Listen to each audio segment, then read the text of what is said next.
ప్రభు నందు ప్రియులారా, ప్రభు నామమున మీకు వందనములు.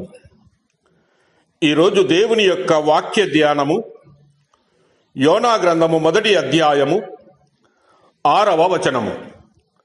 అప్పుడు ఓడనాయకుడు అతని యొద్దకు వచ్చి, ఓ ఈ నిద్రపోతా, నీకేమి వచ్చినది?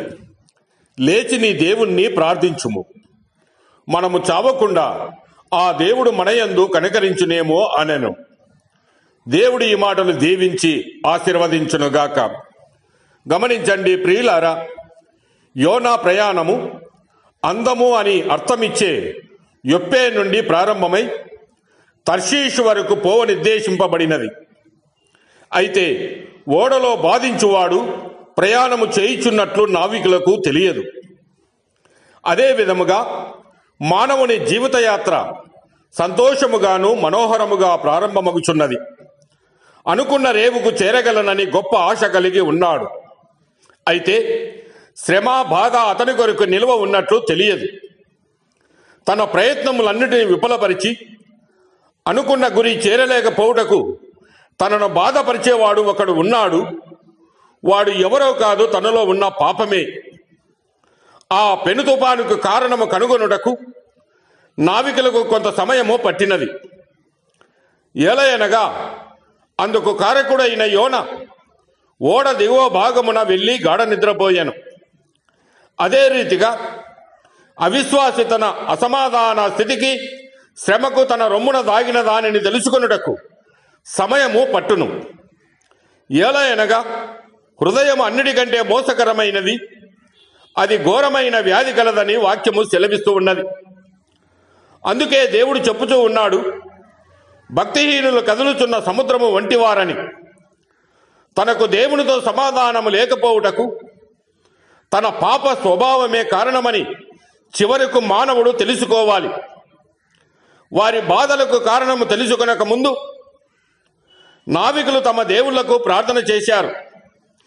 ఓడను చులకన చేయుటకై అందులోని సరుకులను సముద్రంలో పారవేశారు. అయితే వారి ప్రయత్నములన్నీ వృధా ఆయను. దేవునితో సమాధానము కలిగి ఉండుటకు ప్రజలు తమ్మును తాము ఉపేక్షించుకొని ప్రార్థనలు చేయుదురు, అయినను ప్రయోజనము లేక ఉన్నది. నావికులు వారి బాధకు కారణం తెలుసుకొనిన తరువాత కూడా వారు ఓడను తెచ్చుటకు తెడ్లు బహుబలముగా వేసిరి. సమస్య పరిష్కరించుకొనుటకు శ్రద్ధ చూపక ఓడను దరిచేసే ప్రయత్నం చేసిరి. మరలా వారి ప్రయత్నములన్నీ విఫలమాయను. అదే విధముగా నేడు వారికి కలుగు బాధలన్నిటికీ కారణము పాపములని తెలిసినను స్వంత ప్రయత్నము వలన రక్షణ ప్రయత్నించదురు. ఎఫెసీయులకు రాసిన పత్రిక 2వ అధ్యాయము 8-9 వచనాలు గమనించినప్పుడు, మీరు విశ్వసించిన వారైతే కృపచేతనే రక్షింపబడి ఉన్నారు. ఇది మీ వలన కలిగినది కాదు, దేవుని వరమే. అది క్రియల వలన కలిగినది కాదు గనుక ఎవడనూ అతిశయపడ వీలు లేదని వాక్యము సెలవిస్తూ ఉన్నది.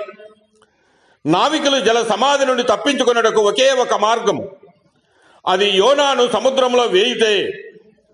అలాగుననే పాపమానవుడు దేవునితో సమాధానమును పొందుటకు, పాప పరిహారము జరుగుటకు ఒకే ఒక మార్గము కలదు. వారి పాపములకు తీర్పు విధించి దేవుని ఎదుట నీతిమంతులుగా నిల్చుట ఒకటే ఒక మార్గము. కొరింథీయులకు రాసిన 2వ పత్రిక 5వ అధ్యాయము 21వ వచనములో, మనము ఆయన యందు దేవుని నీతి అగునట్లు పాపము ఎరుగని ఆయనను, అనగా క్రీస్తును మన కోసము పాపముగా చేసినని గమనించవచ్చు. పాపానికి విరోధముగా దేవుని ఉగ్రత అలలు ప్రభు అయిన యేసు మీద పడినప్పుడు శిలువపై ఆ కార్యము నెరవేరెను. ఆయన 3వ దినమున మరణము నుండి లేచుట ద్వారా ఆ కార్యము పూర్తి అయ్యెను.